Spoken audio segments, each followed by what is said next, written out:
Hey, good morning, boys. It's January 17th today, and the portion at the beginning was from Genesis 35, and I just want to read a little bit of that. It says, Then God said to Jacob, Go up to Bethel and settle there, and build an altar there to God who appeared to you when you were fleeing from your brother Esau. So Jacob said to his household and to all who were with him, Get rid of the foreign gods you have with you, and purify yourselves, and change your clothes. Then come, let us go up to Bethel, where I will build an altar to the Lord, to God, who answered me in the day of my distress, and who has been with me wherever I have gone. So they gave Jacob all the foreign gods they had, and the rings in their ears, and Jacob buried them under the oak at Shechem. Then they set out, and the terror of God fell on the towns all around them, so that no one pursued them.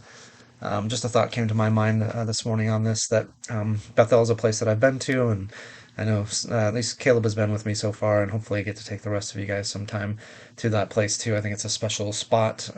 It's a place that really nothing to see there today. It's actually a place between Bethel and Ai, and I think it's the right spot for where Abraham and Jacob came back to this spot a number of different times in their lives. And I don't know, the thought just came to me that sometimes there's a need for a reset in our lives.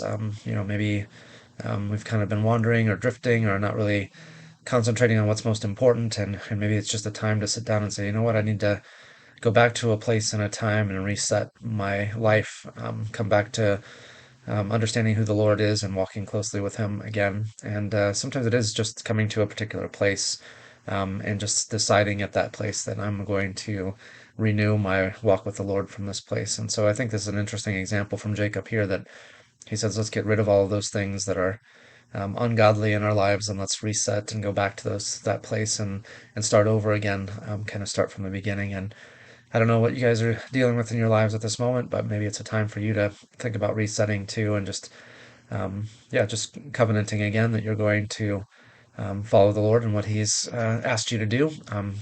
Maybe that means reading Scripture more intently, or praying more often, or being better involved in your church, or whatever, reestablishing those good habits again. Habits can be distracting. They can be things that are just done without any thought or real meaning to them. But they can also be something that helps to keep you on track and helps to satisfy you, nourish you. Eating is a habit, and it's one of those that we do quite regularly. But it's also necessary for our bodies to eat regularly and to have that habit. So, same thing for spiritual things, is establishing good spiritual habits is healthy for your soul too. So, just wanted to share that idea with you this morning. That's it for today. See you guys tomorrow. Bye.